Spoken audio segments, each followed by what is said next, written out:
ወላጆች አንድ ልጅ እንኳን ለማሳደግ ሲቸገሩ ይታያሉ። 11 ልጆች ያሏት ሩሲያዊቷ እናት ክርስቲና ግን በደርዘን የሚቆጠሩ ተጨማሪ ልጆችን በኪራይ እናቶች አማካኝነት የመውለድ ተስፋም ፍላጎትም አላት። ክርስቲና ለባልና ለ11 ልጆች የሚበቃ ትልቅ ልብም አቅምም ያላት ወጣት እናት ናት።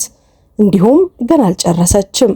100 ልጆች የመውለድ ህልሟን እውን ለማድረግ የምትጥረው ይቺ ሴት ለማወቅ እስከ መጨረሻው ድረስ ተከታተሉኝ።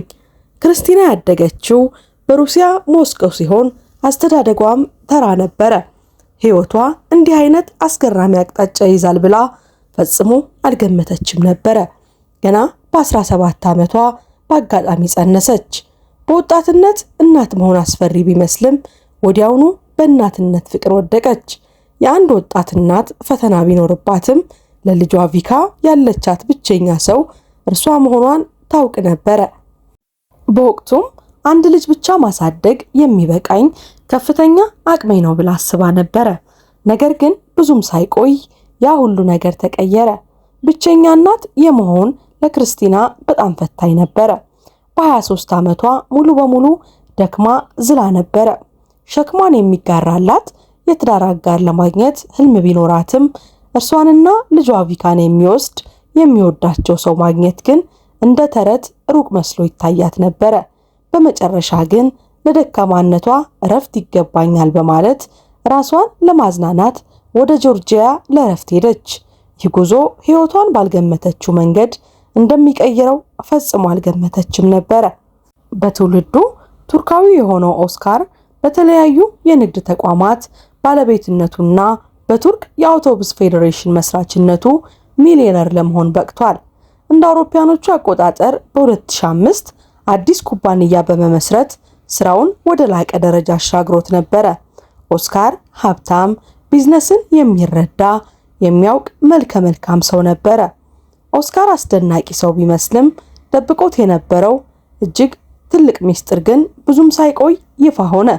በጆርጂያ እንዲኖር ያደረገው አንድ ከባድ ጥቁር የሆነ ምክንያት ነበረ።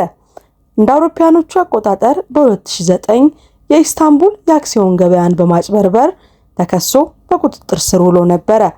ከ3 ዓመታት በኋላ ደግሞ በ1996 በአንድ ሰራተኛ ላይ በፈጸመው ጥቃት ድርጊት የዕድሜ ልክ እስራት ተፈረደበት።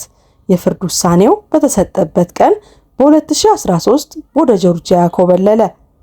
ከዚያን ጊዜ ጀምሮም በዚያው በጆርጂያ እየኖረ ይገኛል። በአዲሱ ሀገር እየኖረ ባለበት ወቅት እጣ ፈንታው ሙሉ በሙሉ ተቀየረ። ክርስቲና የጥቁር ባህር ላስ ቬጋስ ተብላ በምትጠራው ባቱሚ ጆርጂያ ውስጥ እየተዝናናች እያለ ድንገት ተገናኙ። እንደሚያስታውሱት ከሆነ በመጀመሪያ እይታ ነው በፍቅር የወደቁት ሁለቱም። ኦስካር ስለ ክርስቲና እንዲህ ይላል። እርሷ አብሯት ለመሆን በጣም ቀላል ናት። ሁልጊዜም ከንፈሯ ላይ ፈገግታ አይጠፋም። ሆኖም ግን በተመሳሳይ ጊዜ ደግሞ እርሷ አይናፋርና ሚስጥራዊ ሴት ነች። የክርስቲናና የኦስካር ግንኙነት በከፍተኛ ፍጥነት እያደገ መጣ። በጆርጂያ ባቱሚ በቋሚነት ሁለቱም ለመኖር ወሰኑ። ወጣቷ እናት ክርስቲና የኦስካር ድብቅ ታሪክ ለጆርጂያ በቋሚነት እንደሚታሰሩ ምክንያት እንደሚሆናት በወቅቱ አላወቀችም ነበረ። ይሁን እንጂ ሁለቱም በጣም ተቀራረቡ። ኦስካር ሩህሩህ ሰው ከመሆኑም በላይ እርሱም ራሱ አባት በመሆኑ ክርስቲና ለልጇ ቪካ ያላትን ፍቅር ይረዳት ነበረ። ግንኙነታቸው እያደገ ሲሄድ ለመጋባትና የተቀላቀለ ቤተሰብ ለመመስረት ወሰኑ።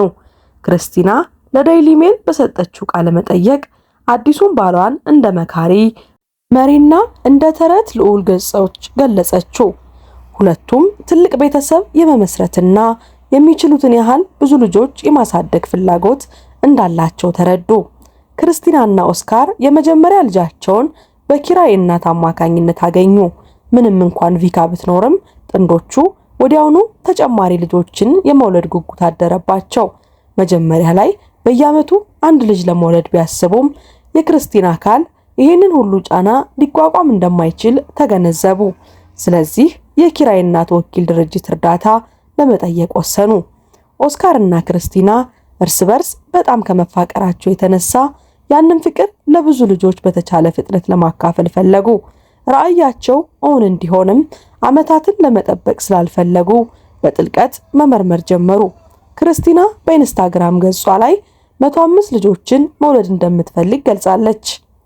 ቆየት ብላ ግን እየቀለደች እንደሆነና 100 ልጆች ይበልጥ ተስማሚ ቁጥር እንደሆኑ ገልጻለች። የእድሜ ልዩነታቸው ለዚህ ውሳኔም እንቅፋት አልሆነባቸውም።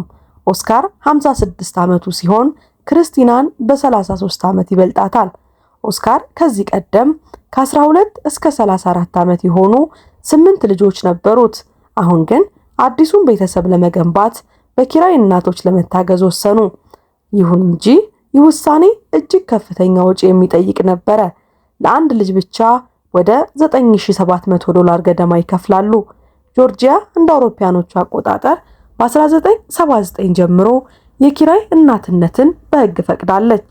ከሕጎቹ መካከል ዋናውም ልጁ እንደተወለደ ወዲያውኑ ለዘለመር ባለቤቶቹ ለልጆቹ ወላጆች ልጁ እንዲሰጥ ሕጉ ያስገድዳል። ይህም ማለት የኪራይ እናቷ በምትሸከመው ልጅ ላይ ምንም አይነት መብት አይኖራትም። የወደፊት ልጆቻቸው ጤናማ መሆናቸውንም ለማረጋገጥ እያንዳንዱ የኪራይ እናት የምክርና የሕክምና ምርመራዎችንም የግድ ታደርጋለች። ጥንዶቹ ለዚህ ስራ የሚሆኑ ሴቶችን በመምረጥ ረገድ እጅግ በጣም ጥብቅ ነበሩ። ቀደም ሲል የወለዱ መጥፎ ልምዶች የሌላቸውና በስነ ልቦና ባለሙያ የተመረመሩ እናቶችን ብቻ የሚመርጡበት ሁኔታ ነው ያለው። ክርስቲና እንደገለጸችው በባቱሜ የሚገኘው ክሊኒክ የኪራይ እናቶችን የመምረጥና አጠቃላይ ሂደቱን የመቆጣጠር ሙሉ ኃላፊነትን ይወስዳል። ከወሊድ በኋላም ምንም አይነት አለመግባባት እንዳይፈጠር እናቶቹ ልጁን ለዘረመል ወላጆቹ ለማስረከብ ስላላቸው ስሜት ይጠየቃሉ። ከእርግዝና በኋላ ችግሮች እንዳይፈጠሩ ሲባል ክርስቲናና ኦስካር ከኪራይ እናቶቹ ጋር ምንም አይነት የግል ግንኙነት አይኖራቸውም። የቤተሰቡ ትልቋ ልጅ የ6 ዓመቷ ቪክቶሪያ ቪካ ነች። ክርስቲና ለጋዜጠኞች ስትናገር እኔ በራሴ የወለድኳት ቪካን ብቻ ነው። ሌሎቹ በዘረመል የኛ ቢሆኑም የተወለዱት ግን በኪራይ እናቶች ማህፀን ነው ብላለች። በአሁኑ ወቅት ጥንዶቹ በአጠቃላይ 11 ልጆች አሏቸው። ከነዚህም ውስጥ 10ሩ ባለፈው 1 ዓመት ውስጥ በኪራይ እናቶች የተወለዱ ናቸው። ልጆቹም በቅደም ተከተል ስማቸው እንዲህ ነው። ሙስጠፋ መጋቢት 10 ቀን በ2020 ተወለደ። ማርያምም ሚያዝያ 17 ቀን ተከተለችው። አሊሳና አሮን መንታዎች ናቸው። ሚያዝያ 19 ቀን ተወለዱ። ሐሰን እና ጁዲም መንታዎች ናቸው። ግንቦት 29 ቀን ተወለዱ። አላና እስማኤልም መንታዎች ናቸው።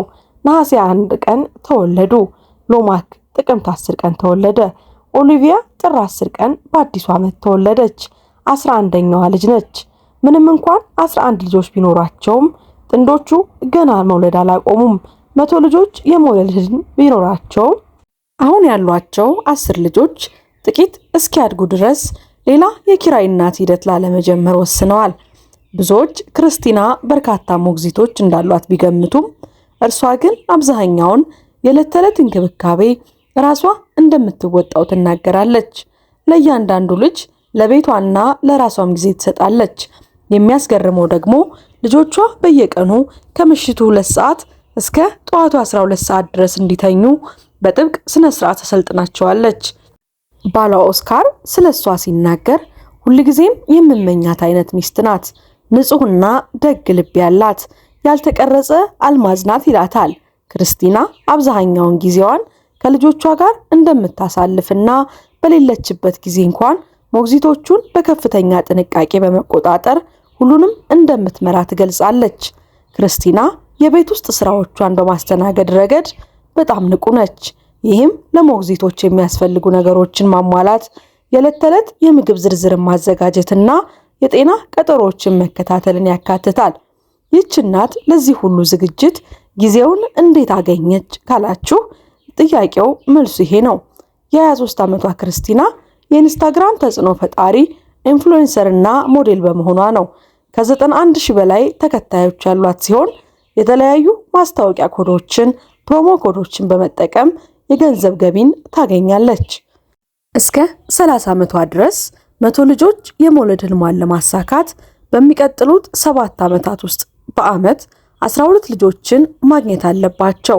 ይህንን ለማድረግ ደግሞ ሚሊዮነሩ ኦስካር ለኪራይ እናቶች ብቻ ወደ $952,240 ገደማ ከባንክ አካውንቱ ማውጣት ይኖርበታል። ክርስቲና በማህበራዊ ገጿ ላይ አሁን ካሉ ልጆች 11 ልጆች ጋር በቂ ጊዜ ለማሳለፍ እየታገልኩ ነው የሚል አስደንጋጭ አስተያየት ብትሰጥም ባሏ ግን በልጆች ጉዳይ ላይ ሙሉ በሙሉ እንደሚተማመንበት ትገልጻለች። ክርስቲና ራሷን ጥብቅና ስትል ኦስካርን ደግሞ ሁሉንም እሺ የሚል አባት በማለት ትገልጸዋለች። ውድ የአበናብ ክሮኒክልስ ቤተሰቦቻችን ስለ ክርስቲናና ኦስካር የ100 ልጆች ዓላማ ምን ትላላችሁ? እውነት በኪራይ እናትነት ወላጅነት ይገኛል? 100 ልጆችንስ ማስተዳደር ይቻላል? ምናልባት በገንዘብ ማስተዳደር ሊችሉ ይሆናል። ነገር ግን በሞራል፣ በፍቅር፣ በመንፈስ አንድ ሆኖ ለማሳደግ እውነት የሚቻል ነገር ነው? እንደዛ ታስባላችሁ? ሐሳብ አስተያየታችሁን በኮሜንት ሴክሽን ላይ አስቀምጡልኝ። እስከ ፕሮግራማችን ፍጻሜ ድረስ አብራችሁን ስለቆያችሁ ከልብ እያመሰገንን ከዚህ ቀደም የሰራናቸውን ፕሮግራሞች በቻናላችን ገብታችሁ እንድትመለከቱ እየጋበዝን እኛ ከወዲሁ ተሰናበትን።